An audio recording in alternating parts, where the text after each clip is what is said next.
For as long as Lily could remember, the Army had always come first. She never complained about it. Not really. At 6 years old, she had already learned words most children her age rarely used. Deployment, briefing, command, mission. To her, they simply meant that Mommy would be away for a while. Again, my wife, Colonel Evelyn Carter, had spent more than 20 years in military service. She was respected across the armed forces for her leadership, discipline, and ability to remain calm under impossible pressure. I had admired those qualities once. I still did. But admiration did little to comfort a little girl who only wanted her mother to clap from the audience during a school performance. "Daddy!" Lily burst into the kitchen wearing a bright yellow raincoat over her costume. "They gave me my butterfly wings today." She stretched out her arms, showing off the colorful cardboard wings carefully attached to her shoulders. "They're beautiful." She spun in a circle, laughing. "Do you think Mommy will like them?" I smiled. "I think she'll love them." Lily's face lit up. She promised she's coming. She emphasized the last word as though saying it loudly enough would make the promise impossible to break. This performance wasn't just another school event. It was the first one Evelyn had agreed to attend in over a year. Birthdays had been interrupted. Family dinners had been postponed. Weekend trips had quietly disappeared from the calendar. Each time, duty came first. Neither Lily nor I had ever argued with that reality. Military service demanded sacrifices. We both understood that. But children don't measure love through explanations. They measure it through moments. This afternoon was supposed to become one of those moments Lily would remember forever. Around noon, Evelyn walked downstairs wearing her dress uniform. The medals on her chest reflected the sunlight coming through the front windows. Lily ran straight into her arms. "Mommy!" Evelyn laughed as she picked her up. "Someone seems excited. I'm going to be the biggest butterfly." "I'm sure you will." Lily reached behind the sofa and proudly revealed a small paper gift bag decorated with colorful stickers. "I made something for you." Evelyn accepted it carefully. "Can I open it now?" "No." Lily giggled. "After the show. It's a surprise." Evelyn smiled. "Then I'll wait." Lily looked at her seriously. "You have to come." "I will." "You promised." Evelyn gently brushed a loose strand of hair away from Lily's face. "I know what I promised. I'll be there before the performance starts." Lily wrapped her tiny arms around her mother's neck. "I knew you wouldn't miss it." Standing nearby, I watched the exchange quietly. Part of me wanted to believe everything would go exactly as planned. Another part remembered too many previous promises ending with apologetic phone calls. Before leaving for headquarters, Evelyn kissed Lily on the forehead. "I'll see you this afternoon, butterfly." "You better." Evelyn laughed. "That's an order?" "It's a butterfly order." She saluted playfully. "Yes, ma'am." Lily laughed, so hard she almost dropped the paper gift bag. As Evelyn drove away, Lily waved until the car disappeared around the corner. Then she turned toward me with the biggest smile I'd seen in months. "She's really coming this time." I looked into my daughter's hopeful eyes. "I believe she wants to." Deep inside, I prayed wanting to would be enough to be why 3 o'clock that afternoon. The school auditorium buzzed with excited parents carrying flowers, balloons, and cameras. Children hurried through the hallways in colorful costumes, while teachers made last-minute preparations backstage. Lily stood near the entrance, still wearing her butterfly wings. In one hand, she held the paper gift bag she had made herself. In the other, she clutched my hand. Every few seconds, she looked toward the parking lot. "Mommy will be here soon." "I'm sure she's trying." 5 minutes before the performance, my phone rang. The screen displayed Evelyn's name. I already knew what she was going to say. I answered anyway. "Daniel." Her voice sounded calm, but I could hear activity in the background. "I'm so sorry. There was an emergency briefing. I can't leave headquarters." I closed my eyes for a brief moment. Lily has been waiting all day. "I know. I hate this." I've already arranged for Ryan to pick her up after the performance. "Major Brooks?" "Yes. He's already on his way. He'll stay with Lily until I finish." I looked toward my daughter. She was smiling at another little girl while carefully protecting the gift bag from getting bent. "She doesn't need Ryan. She needs her mother." Silence filled the line. Finally, Evelyn spoke quietly. I know, but I can't abandon this meeting. I'll make it up to her. The words felt painfully familiar. All right. I'm sorry. I know. The call ended. I walked over to Lily. She immediately noticed my expression. Mommy called. I forced a gentle smile. She got called into an important military meeting. Disappointment flashed across Lily's face, but it disappeared almost as quickly as it came. Oh. A moment later, she smiled again. It's okay. Mommy protects people. That's important. My throat tightened.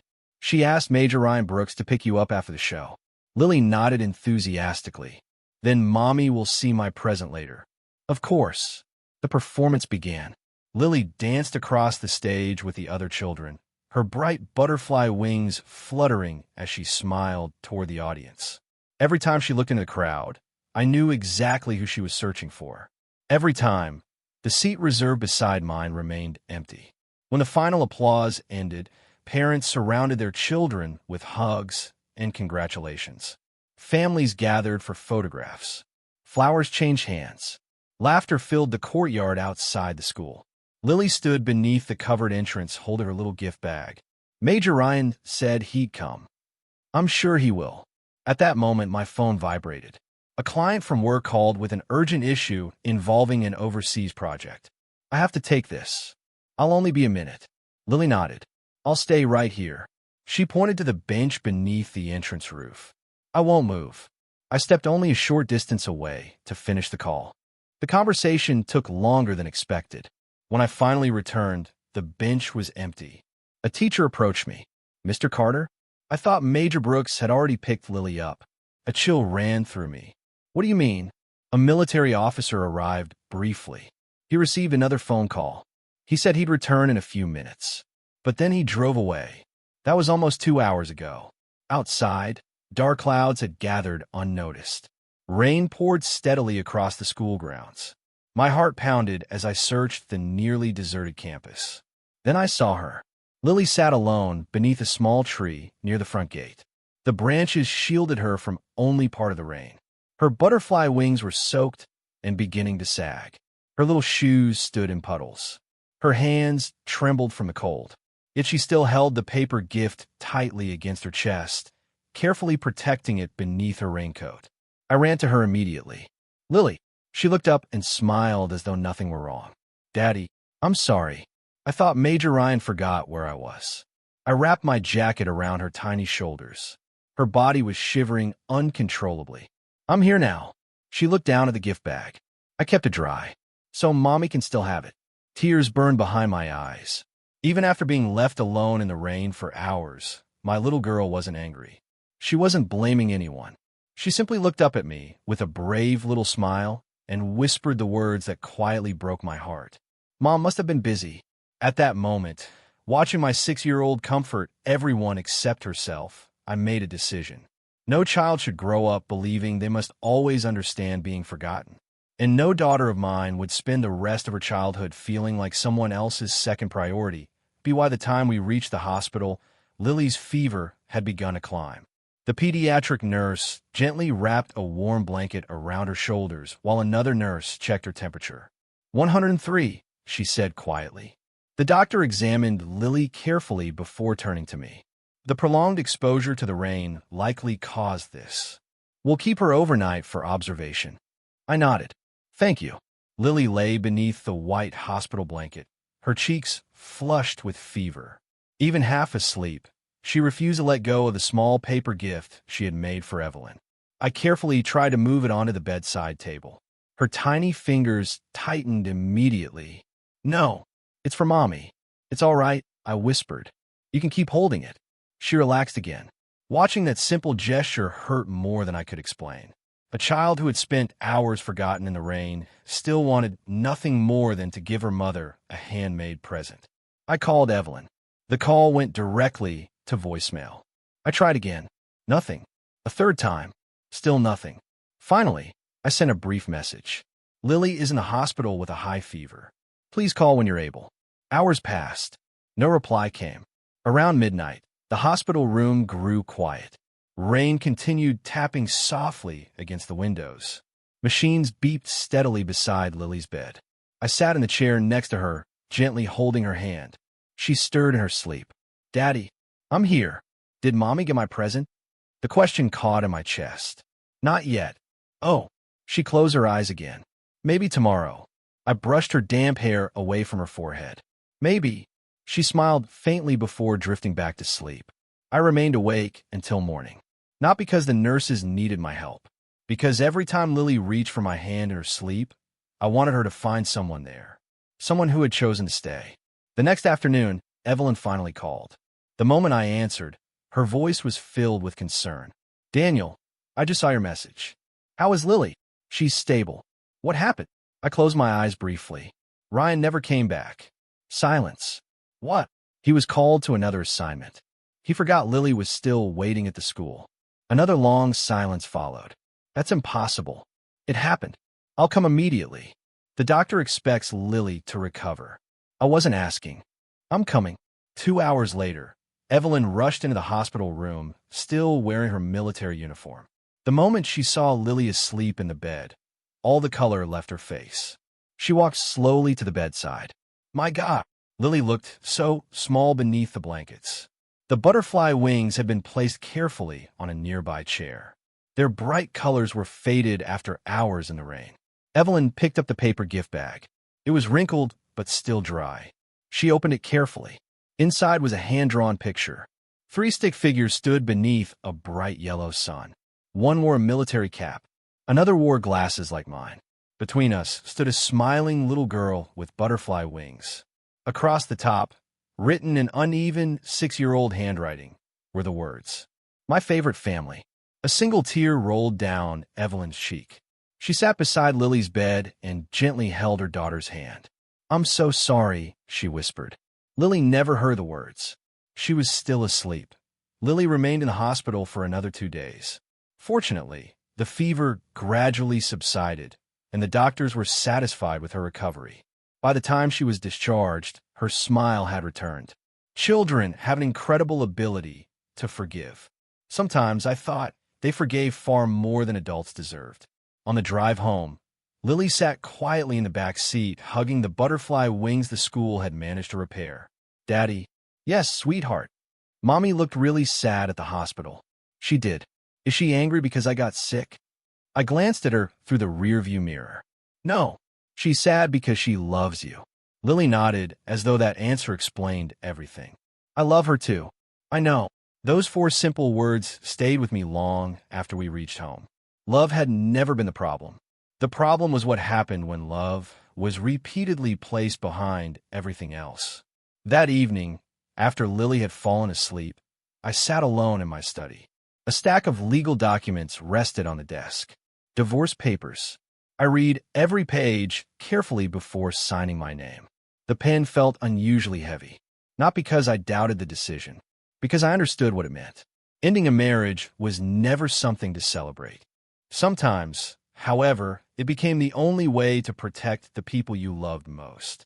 Next, I took out a sheet of stationery and began writing. Not a letter filled with blame. Not one filled with anger. Simply the truth. "Evelyn, I have never questioned your dedication to your country. It is one of the qualities I admired most when we first met.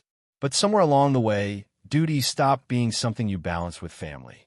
It became something that always came before us. Lily has learned to smile through disappointment, because she believes that's what good daughters do.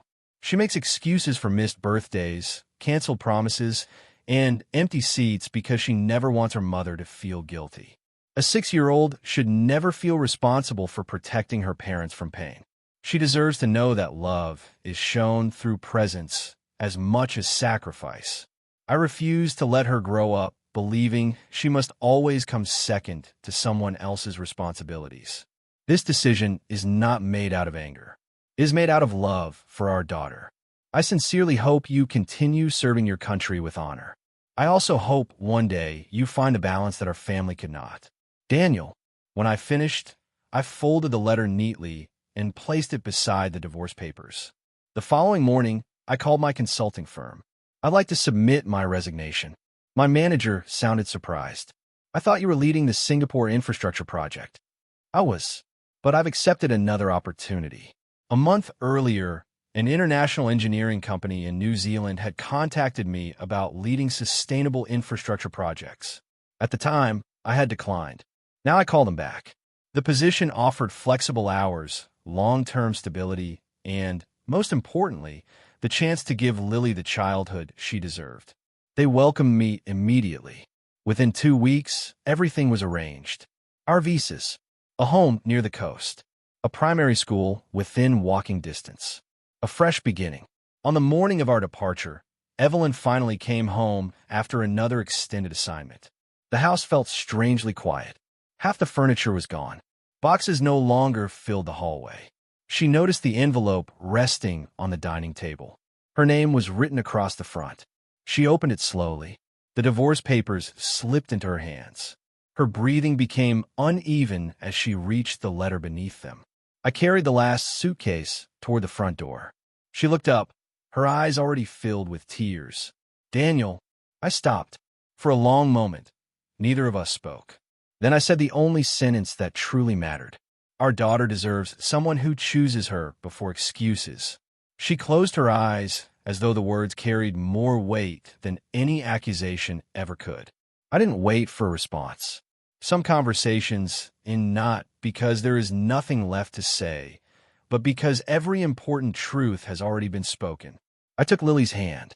Together, we walked out the front door toward a future neither of us could fully imagine. Behind us remained a house filled with memories. Ahead of us waited something far more important. A chance to build a home where a little girl would never again have to convince herself that being forgotten was simply part of being loved. The first thing Lily noticed about New Zealand was the sky. "It looks bigger," she said as we drove away from the airport. I smiled. "I think it just feels that way." She pressed her face gently against the car window, watching green hills stretch toward the horizon. "There are so many sheep." "There are." She giggled. "I think there are more sheep than people." "You might be right." It was the first carefree laugh I had heard from her in months. Our new home overlooked a quiet bay where the waves rolled gently onto a sandy beach each evening. It wasn't large or luxurious, but it was peaceful. That was enough. The engineering company I had joined specialized in sustainable infrastructure, bridges, coastal protection systems, and renewable energy projects designed to serve communities for generations. The work challenged me professionally without demanding that I sacrifice every moment of my personal life. During my first meeting, the company's founder, Michael Harris, explained the culture. "We expect excellent work, but we don't reward people for missing their families." He noticed my surprised expression and smiled. "If a child's school performance starts at 3 o'clock, I expect parents to leave before 3. The work will still be here tomorrow." Those words stayed with me. Not because they sounded extraordinary, because they sounded healthy. Lily started school the following week. On her first morning, she squeezed my hand tightly. "What if nobody wants to be my friend?" I knelt beside her. "What makes you think that?" She looked down at her shoes. "I'm new. I talk funny." "You don't talk funny. I have a different accent." I smiled. "And they'll think your accent is interesting." She looked uncertain. "What if they don't?" "Then they'll be missing out." A teacher walked over with a warm smile. "You must be Lily." She nodded shyly. "I'm Mrs. Wilson. I've been looking forward to meeting you." She crouched until they were at eye level. "I hear you like drawing butterflies." Lily blinked. "How did you know?" "Your dad told me." I saved a seat beside another student who loves drawing too.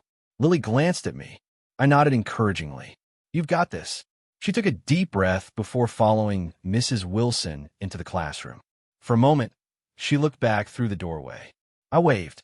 She waved back, then disappeared inside. That afternoon, I waited outside the school gates 10 minutes before classes ended. When the bell rang, children poured onto the playground laughing.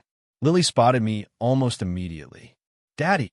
She ran straight toward me with her backpack bouncing behind her. "I made 2 friends." "Already?" She nodded excitedly. "Emma likes butterflies too. And Noah showed me where the best climbing tree is." She paused dramatically, and nobody laughed at my accent. "I told you." She slipped her small hand into mine as we walked home.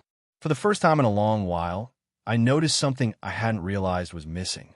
Every few minutes, Lily used to glance toward the parking lot, as though expecting another last-minute cancellation. Now she didn't look back at all. She already knew someone would be there waiting. And sometimes that quiet certainty is the greatest gift a parent can ever give a child. As the months passed, our new life settled into a comfortable rhythm. Each morning, Lily and I ate breakfast together before I walked her to school. Each afternoon, I was waiting at the school gate before the final bell rang. It became our routine, one she never had a question. One Friday, as we walked home carrying her art projects, Lily looked up at me. "Daddy, yes. You've never been late." I smiled. "I try not to be." She thought for a moment. "I don't worry anymore." The words were spoken so casually that she probably didn't realize how much they meant. I understood immediately. She wasn't talking about being picked up from school. She was talking about something much bigger.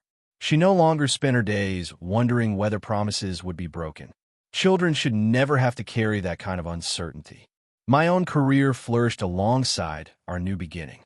After 2 successful years leading infrastructure projects, I founded my own engineering company with several trusted colleagues. We specialized in resilient bridges, coastal protection systems, and sustainable urban development. The business grew steadily because we focused on solving problems instead of chasing rapid expansion. Clients appreciated our honesty. Employees appreciated the culture we built.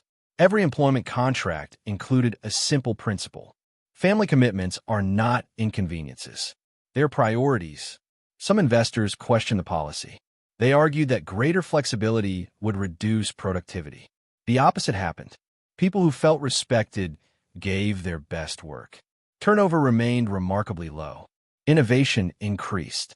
Our reputation spread quickly. One afternoon, my assistant entered my office.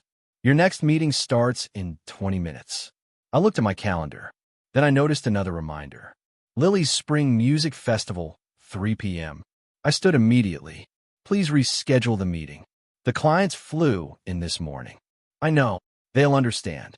If they don't, they're probably not the right partners for us.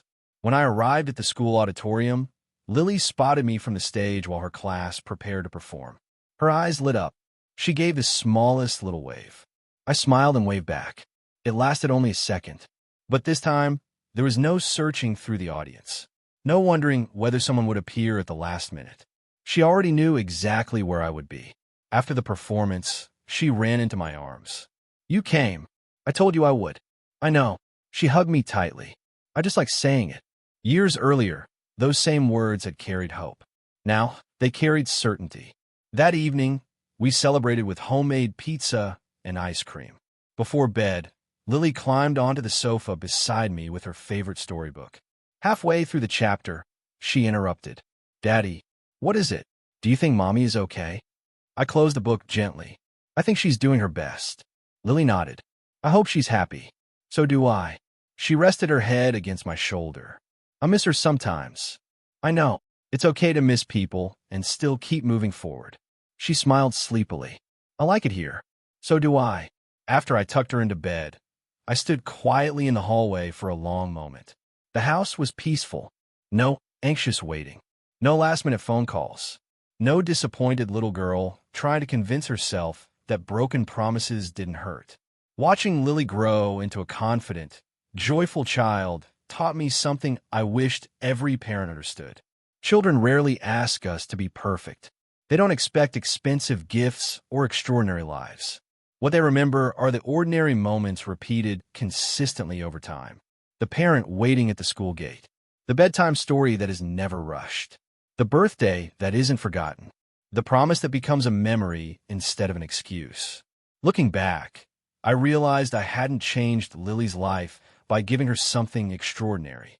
I had simply given her what every child quietly hopes for. A parent who showed up, day after day, without making love compete with everything else.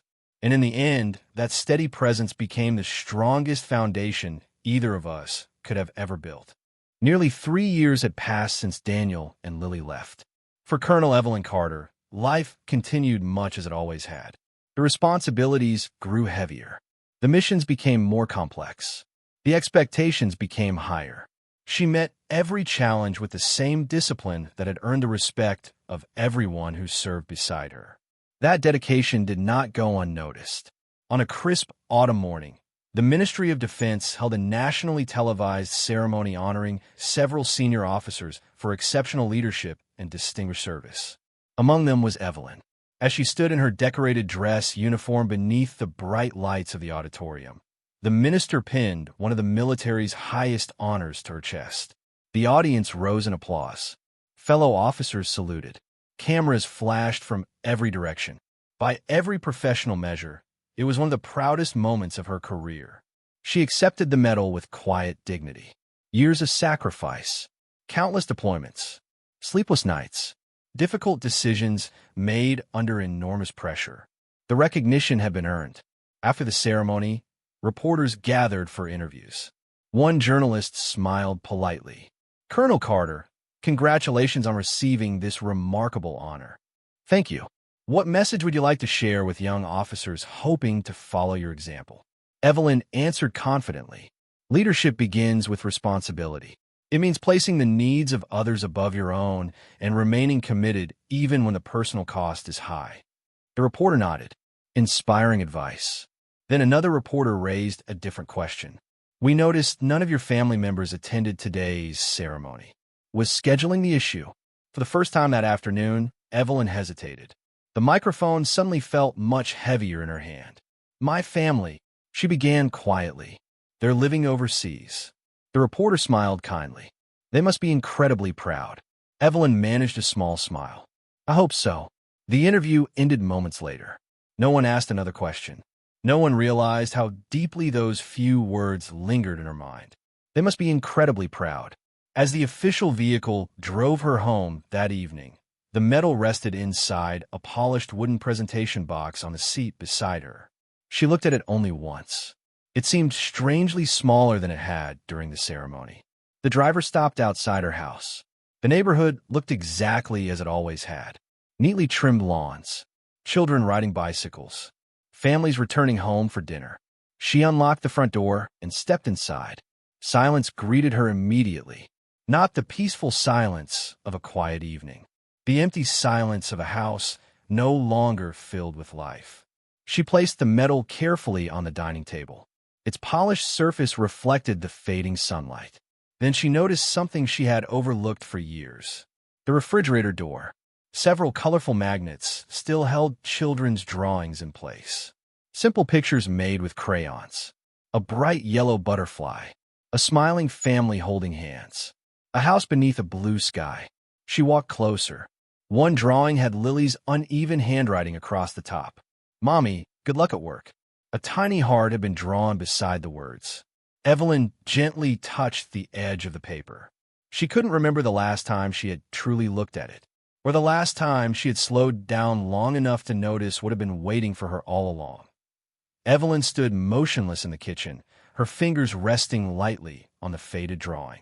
The paper had curled slightly at the edges after years on the refrigerator door. She carefully removed it. Behind it was another picture, then another. She hadn't realized Lily had covered nearly the entire refrigerator with little pieces of her childhood. One drawing showed 3 stick figures flying kites. Another showed a family picnic beneath a large tree. On every page, the same 3 people appeared. Mommy, Daddy, Lily, always together. Evelyn swallowed hard. She carried the drawings to the dining table and began opening drawers she hadn't touched in years. Inside one cabinet sat a small plastic storage box. When she lifted the lid, memories rushed back all at once. Birthday cards made from folded construction paper. A tiny clay handprint from preschool.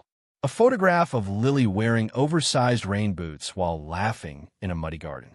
Each item represented a moment she had promised herself she would treasure later. Later had quietly become years. At the bottom of the box rested a wrinkled paper gift bag decorated with colorful butterfly stickers. Her hands froze. She recognized it immediately. The gift Lily had made for the school performance. The one Daniel had brought to the hospital. The one Lily had protected beneath her raincoat while sitting alone in the rain. With trembling hands, Evelyn reached inside. The drawing was still there. 3 smiling figures stood beneath a bright yellow sun. Across the top, written in uneven 6-year-old handwriting, were the words. My favorite family. A tear landed softly on the page. Then another. Evelyn lowered herself into a chair, unable to hold back the emotion she had spent years keeping under perfect control. For countless missions, she had remained calm under pressure. She had delivered difficult orders without hesitation. She had comforted grieving families with unwavering strength. Yet one child's drawing shattered the composure that decades of military service had built. She looked toward the polished presentation box containing her newly awarded medal. Hours earlier, it had represented the highest achievement of her career. Now it sat alone on the table. Cold, silent, beautiful, and strangely empty. She picked it up and turned it over in her hands. How many promotions had she celebrated while promising she would make time for her family later? How many birthdays had become phone calls? How many school performances had become apologies? How many evenings had Daniel quietly carried the weight of parenting alone while she convinced herself she would make it up to them someday? She had always believed sacrifice was the price of service. Now, she wondered whether she had been asking the wrong people to pay it. The next morning, Major Ryan Brooks requested a meeting. He entered her office looking older than she remembered. I heard about your award. Congratulations, Colonel. Thank you. He hesitated before speaking again. I've wanted to apologize for a long time. She looked up. Lily. He nodded. I've never forgiven myself. I answered another assignment and completely forgot she was waiting. I keep thinking that if I'd turned the vehicle around just 5 minutes earlier. His voice trailed away. Evelyn shook her head slowly. You made a terrible mistake. Yes, but you weren't the only one. Ryan looked confused. She stared out the office window. I gave you a responsibility that belonged to me. The words hung heavily between them. Neither of them tried to deny the truth. That afternoon, after Ryan left, Evelyn placed the medal back inside its presentation case. For the first time, she understood that recognition and fulfillment were not the same thing. A medal could honor years of service. A promotion could reward exceptional leadership. Neither could return the bedtime stories she had missed. Neither could replace an empty seat at a school performance. Neither could erase the image of a little girl waiting in the rain, protecting a gift meant for her mother. As evening settled outside her office window, Evelyn realized that every promotion she had celebrated had come with a cost she had never stopped to calculate. Some victories elevate a career. Others quietly diminish the life waiting at home. And no honor, no matter how prestigious, could ever restore the childhood that had continued without her. Almost 3 years after Lily and I began our new life in New Zealand, an unexpected visitor arrived. It was a quiet Saturday morning. The garden behind our house was filled with spring flowers, and Lily, now 9 years old, was kneeling beside a small vegetable patch, carefully watering tomatoes she insisted tasted better because she had grown them herself. Dad, she called, I think the strawberries are finally turning red. I walked over and crouched beside her. They are. You've been taking good care of them. She smiled proudly. I told them they had to grow before summer. I'm not sure plants listen. They listen to me. Before I could answer, the sound of a car stopping outside the house caught my attention. A woman stepped out slowly. Even from a distance, I recognized her immediately. Evelyn. She looked older than when we had last seen each other. Not because of gray hair or wrinkles. Because regret has a way of changing a person's expression. She stood beside the front gate for several moments before gathering the courage to walk toward the house. Lily noticed her too. Dad, I placed a gentle hand on her shoulder. It's your mom. Lily became very still. She didn't run forward. She didn't hide behind me. She simply watched quietly. Evelyn stopped a few steps away. Hello, Lily. Her voice trembled. Lily answered politely. Hi, Mom. The formality of the greeting seemed to surprise Evelyn. She had once been Mommy. Now, she was simply Mom. I wasn't sure if you'd want to see me. Lily looked down at the watering can in her hands. I didn't know you were coming. I wanted to surprise you. After a brief silence, Lily nodded. Oh, there was no excitement, no anger, just cautious politeness. Somehow, that hurt even more. I invited Evelyn inside. She looked around the house quietly. Family photographs covered the hallway. Pictures from birthdays, camping trips, school concerts, beach vacations. Science fairs. Every frame represented moments built one ordinary day at a time. She paused in front of a recent photograph of Lily proudly holding a trophy from a regional art competition. She's grown so much. She has. Evelyn smiled sadly. I've missed almost half her childhood. Neither of us argued with that statement. Because it was true. After lunch, Lily excused herself to finish a school project upstairs. The moment she disappeared, Evelyn's composure finally broke. Tears filled her eyes. I'm so sorry, Daniel. I've replayed that day at the school thousands of times. I kept believing that if I worked harder now, someday I'd have enough time to make everything right. She shook her head, but someday kept moving farther away. I thought promotions would make me proud. They didn't. I thought medals would make the sacrifices worthwhile. They couldn't. Her voice cracked. I let work consume every important moment in our family. She looked directly at me. I didn't lose you because of one missed performance. I lost you because I kept believing there would always be another chance. I listened quietly. There was no anger left inside me, only understanding. Because some truths take years to recognize. And by the time we finally see them clearly, life has already moved forward. A few minutes later, Lily came downstairs carrying her school notebook. She hesitated when she saw Evelyn sitting quietly in the living room. Evelyn stood immediately. I was hoping we could talk. Lily nodded politely. Okay. The three of us walked into the garden, where the afternoon breeze carried the scent of the sea. For a while, none of us spoke. Finally, Evelyn looked at her daughter. Lily, I'm sorry. I'm sorry I missed your birthdays. I'm sorry I wasn't there for your school performances. I'm sorry I kept saying I would make it up to you someday. Tears rolled down her face. I should have been your mother before I was anything else. Lily listened without interrupting. She had grown taller over the past 3 years, but there was still a quiet gentleness in her eyes that reminded me of the little girl who had once protected a handmade gift in the rain. When Evelyn finished speaking, Lily answered softly. I know you love me. Evelyn nodded quickly. I do, more than anything. Lily looked down at the grass. I believe you.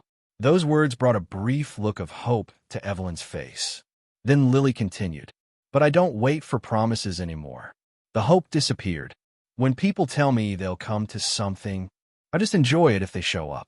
If they don't, she shrugged gently. I don't get sad like I used to. I guess I learned not to expect too much. The words were spoken without anger, without blame, simply as the truth. I watched Evelyn close her eyes as though each sentence weighed more than any criticism she had ever received. A child who stopped expecting disappointment because disappointment had become normal. No medal, no promotion, no apology could erase that lesson overnight. Evelyn knelt until she was at Lily's eye level. I want to earn your trust back. Lily looked at her quietly. I don't know how. You don't have to know, I said gently. Both of them turned toward me. I walked over and stood beside Lily. Evelyn, forgiveness is possible.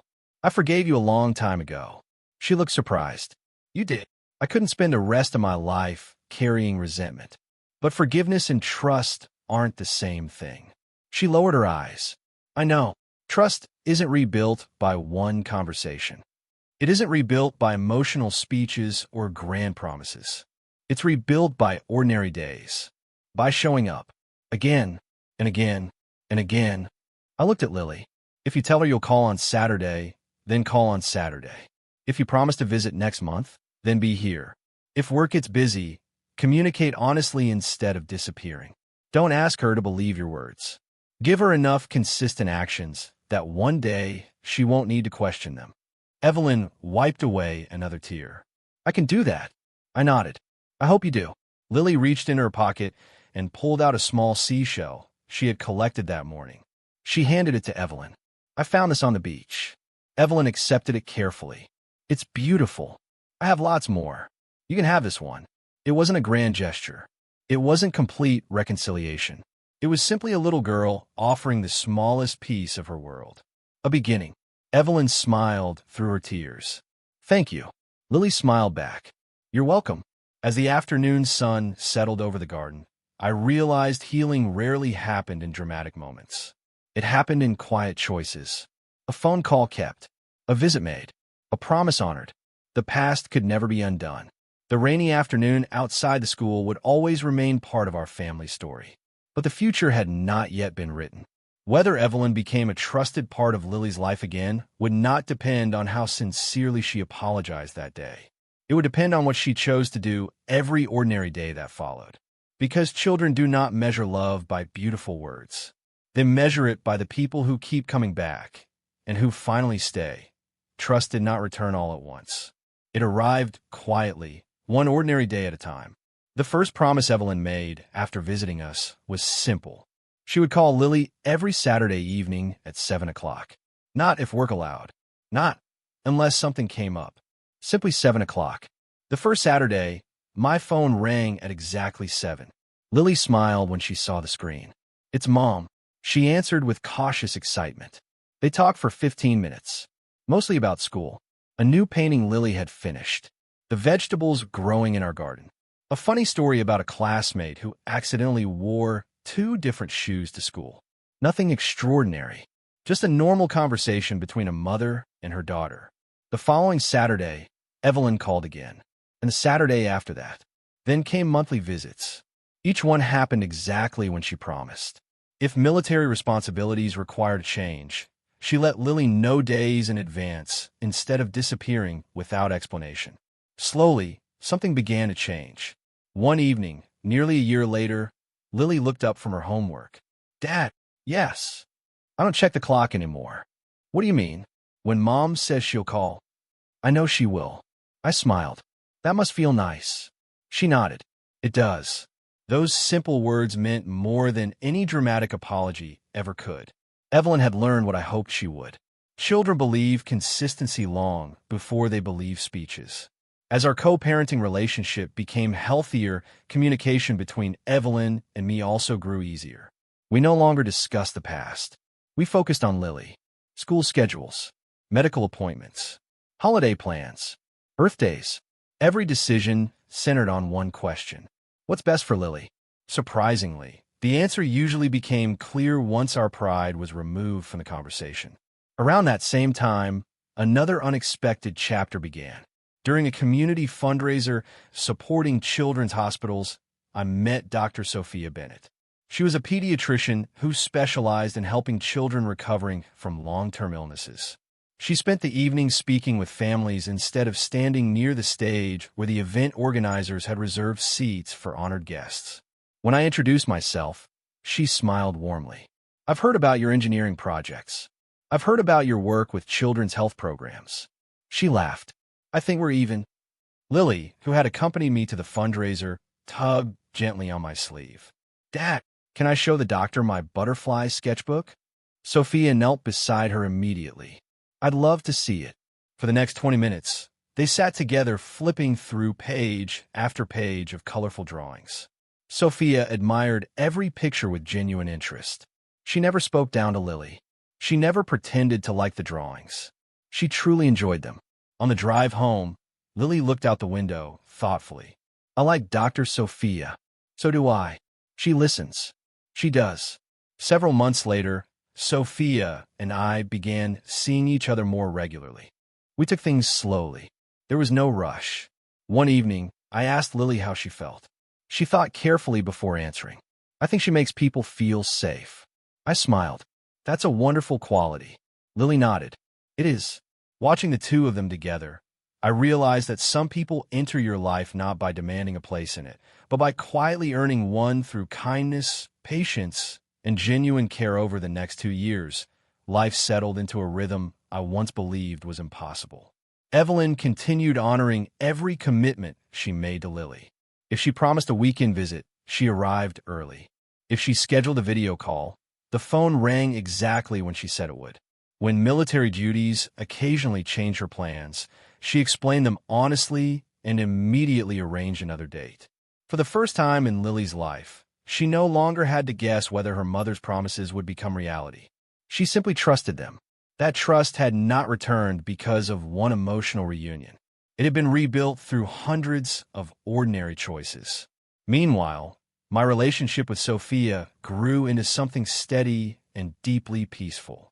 There were no dramatic declarations, no impossible expectations, Only two people who naturally made room for each other in their everyday lives. One evening, while we were walking along the beach after dinner, I asked her to marry me. She smiled before I had even finished speaking. I was wondering when you'd ask. I laughed. You already knew? You've been carrying the ring in your jacket pocket for 2 weeks. I thought I was hiding it well. You weren't. She held out her hand. I'd still like to say yes. A few months later, we were married in a small ceremony overlooking the ocean.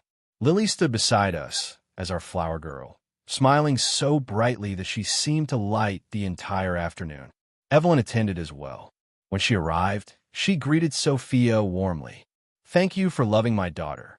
Sophia smiled with quiet sincerity. "She's very easy to love." After a brief pause, she added gently, "And she'll always need her mom." Those words caught Evelyn by surprise. "You don't mind that?" Sophia shook her head. "Why would I? Lily doesn't have to choose between the people who love her. My job isn't to replace anyone. It's simply to be another person she can count on." I saw relief spread across Evelyn's face. For years, she had feared that losing our marriage meant losing her place in Lily's life forever. Sophia's kindness quietly reminded her that love is not a limited resource. It grows when people stop competing for it. Over time, our unusual family found its own balance. Lily celebrated birthdays with all of us. School performances ended with applause from every direction. Holiday schedules became conversations instead of arguments. What had once seemed impossible gradually became normal. One afternoon, when Lily was nearly 12, her teacher asked the class to write about the people who made them feel safe. That evening, she showed me her essay. She had written, "My dad taught me that love means showing up. My mom taught me that people can change if they keep trying. Dr. Sophia taught me that loving someone doesn't mean replacing someone else. I think I'm lucky because I have lots of people helping me grow." I read those words twice before handing the paper back. "They're beautiful." Lily smiled. "They're true." As I watched her run outside to meet Evelyn and Sophia, who were laughing together while planting flowers in the garden, I realized our family no longer looked the way I had once imagined. It had been broken, reshaped, rebuilt, not into the family we originally planned, but into the family Lily truly needed. Our marriage had ended because trust was lost, but our family survived because, in time, every one of us chose to place Lily's well-being above our own pride. Looking at the three of them together, I understood something I wished I had learned years earlier. Families are not defined by perfection or by never making mistakes. They're defined by the courage to keep choosing love, honesty, and presence again and again, until those choices become the foundation on which everyone can finally feel at home. Several years passed before Evelyn agreed to speak publicly about her family story. Until then, she had always declined invitations to discuss work-life balance. She believed her private mistakes belonged only to those who had lived through them. But as more military organizations began focusing on supporting service members' families, she slowly changed her mind. "If sharing my experience helps even one family," she told me during a co-parenting meeting, "then maybe something good can come from the hardest chapter of my life." I nodded. "I think that's a good reason." The invitation came from a national charity that provided counseling, financial assistance, and educational support for military families facing long deployments and frequent relocations. The annual fundraising event drew hundreds of service members, spouses, veterans, and community leaders. Sophia and I attended together. Lily, now a confident teenager, came as well. She wanted to support her mother. As we entered the auditorium, banners displayed photographs of military families from across the country. Some smiled in reunion after months apart. Others held pictures of loved ones still serving overseas. The room carried a quiet understanding that every uniform represented sacrifices made not only by those who wore it, but also by the families waiting at home. When a master of ceremonies introduced Colonel Evelyn Carter, the audience welcomed her with warm applause. She walked onto the stage wearing her dress uniform. The medals on her chest reflected the bright lights overhead. Years earlier, those medals had seemed like the greatest measure of success. Today, they appeared almost secondary. She stood silently for several moments before speaking. I've received many honors during my military career. I've led difficult missions. I've commanded outstanding soldiers. And I remain deeply proud of my service. She paused. But tonight, I don't want to speak about the things I did well. The auditorium grew noticeably quieter. I want to speak about the mistake that nearly cost me my daughter. No one moved. No one whispered. Every eye remained fixed on stage. Evelyn took a slow breath. For many years, I believed sacrifice meant always saying yes to work. I convinced myself that my family would understand because my responsibilities were important, and they did understand, far more than they ever should have. She looked toward the audience. My daughter stopped asking whether I would attend her school events. She stopped believing my promises. Eventually, she stopped expecting me to be there at all. Her voice softened. When a child lowers their expectations because disappointment has become familiar, something precious has already been lost. I glanced toward Lily. She listened quietly beside Sophia, her expression calm. There was no embarrassment, only understanding. She knew her mother wasn't sharing the story to seek sympathy. She was sharing it so that others might never repeat it. And that, perhaps, was the bravest act of service Evelyn had ever chosen. The auditorium remained completely silent. No one reached for a phone. No one shifted in their seat. Evelyn's honesty had captured everyone's attention. She looked across the audience before continuing. I used to believe that being a good officer required sacrificing every part of my personal life. I wore my exhaustion like a badge of honor. I accepted every assignment. I postponed every family moment. I kept telling myself I would make it up to them later. She paused for a moment. The problem with later is that children don't stop growing while we wait for it. Several people lowered their heads. Some quietly wiped away tears. I wasn't a bad mother because I loved my daughter too little. I was a mother who mistakenly believed love could make up for absence. It can't. Love must also be seen. It must be heard. And, most importantly, it must be present. Her words echoed through the hall. I received promotions. I received medals. But one rainy afternoon, my little girl waited alone outside her school because I asked someone else to do what only her mother should have done. She didn't describe the moment in detail. She didn't need to. The weight of the memory was already clear. I can never change that day, but I can choose what I do with the lesson it taught me. She looked directly at the service members seated near the front. If you're wearing this uniform today, let me tell you something I wish someone had told me years ago. Your family does not need you to be perfect. They do not expect you to solve every problem. They simply need to know that, whenever possible, they matter too. When duty truly calls, they will understand. But don't make every missed dinner, every canceled birthday, and every broken promise sound like duty. Sometimes the bravest decision is asking for help. Sometimes leadership means trusting someone else with work so you can keep your word at home. The audience broke into applause. It began quietly, then spread across the room until nearly everyone was standing. The applause lasted far longer than any medal ceremony I had ever attended. Not because Evelyn had been perfect, because she had been truthful. After the event, dozens of service members and spouses approached her. One young captain said, "I was about to miss my son's graduation for a meeting that someone else can lead. I'm going home." A senior officer smiled and admitted, "You've made me rethink what success should look like." Several military spouses thanked her simply for saying aloud what so many families quietly live through. Watching those conversations unfold, I realized that honesty often reaches people in ways achievement never can. As the crowd gradually dispersed, Evelyn walked over to us. She looked at Lily first. "Was it all right that I shared our story?" Lily smiled gently. "I think it will help people." "I hope so." Then Lily stepped forward and hugged her. It wasn't the hug of a little girl desperately waiting for a promise. It was the embrace of a young woman who had seen her mother work patiently, year after year, to become someone worthy of trust again. Evelyn's eyes filled with tears. "Thank you." Lily smiled. "You earned today."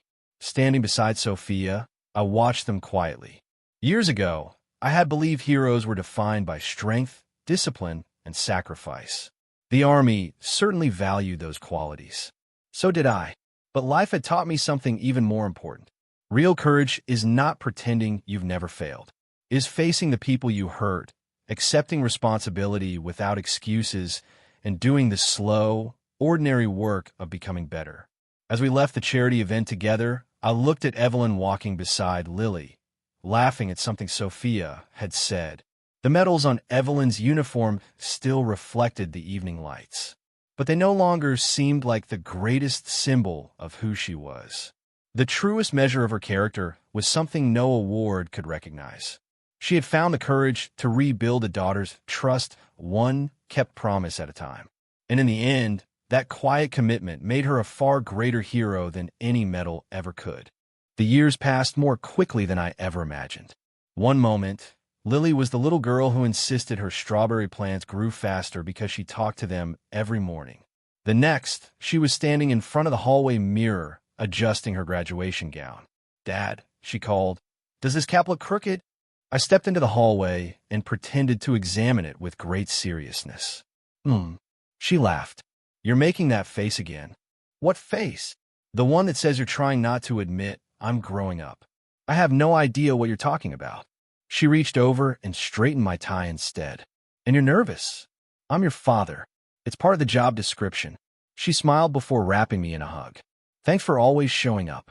Those 5 words meant more to me than she could possibly know. Not because they praised me, because years earlier, I had promised myself that no matter where life took us, Lily would never again wonder whether someone she loved would be there. Today, that promise had brought us here. The school auditorium overflowed with proud families carrying flowers, balloons, and cameras. Students lined up backstage wearing blue graduation gowns, laughing as they prepared for one of the biggest milestones of their young lives. Sophia stood beside me, holding a bouquet of white lilies. "You've checked the program 3 times, she whispered with a smile. "I just want to make sure we don't miss anything." "You won't." She gently squeezed my hand. "You've never missed anything." A few rows away, Evelyn arrived several minutes early, just as she always did now. She wore a simple navy blue dress instead of her military uniform. Retirement had suited her well. She still carried herself with quiet confidence, but there was a gentleness in her expression that hadn't existed years ago. She walked over with a warm smile. "Good morning." "Morning." Sophia greeted her with a hug. "It's hard to believe Lily's graduating already." "I know. It feels like yesterday she was showing everyone butterfly drawings." Evelyn laughed softly. "She still sketches butterflies. I have one framed in my office." Sophia smiled. "I have one in my clinic." Listening to them talk so naturally still amazed me sometimes. There had been no competition, no bitterness, only 2 women who loved the same young person in different but equally meaningful ways. When the ceremony began, graduates marched into the auditorium to thunderous applause. Lily found us almost immediately. She smiled toward our row before taking her seat with the rest of her class. I noticed something else. She didn't need to search anxiously through the audience anymore. She already knew exactly where every important person in her life would be sitting. Because over the years, none of us had given her a reason to doubt it. As the principal spoke about resilience, perseverance, and new beginnings, I found myself remembering another school event from long ago. A rainy afternoon, a lonely little girl, a pair of soaked butterfly wings. The memory still hurt. Perhaps it always would. But this time, when I looked beside me, I saw something different. A family that had been broken once, and then patiently rebuilt through honesty, forgiveness, and countless ordinary acts of love.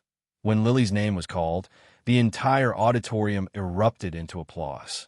She walked confidently across the stage, accepted her diploma, and smiled brightly for the official photograph. The little girl who had once waited in the rain, believing broken promises were simply part of life, now stood before us as a young woman filled with confidence, kindness, and quiet strength. I couldn't have been prouder. After the ceremony, families gathered outside beneath the warm afternoon sun. Graduates laughed as cameras flashed from every direction. Flowers changed hands. Parents hugged children who were already beginning the next chapter of their lives. Lily found us almost immediately. She accepted Sophia's bouquet with a grateful smile before hugging her tightly. "Thank you for always taking care of me." Sophia kissed the top of her head. "It has been one of the greatest joys of my life." Next, Lily turned toward Evelyn. Without saying a word, she embraced her mother just as warmly. "I'm proud of you too, Mom."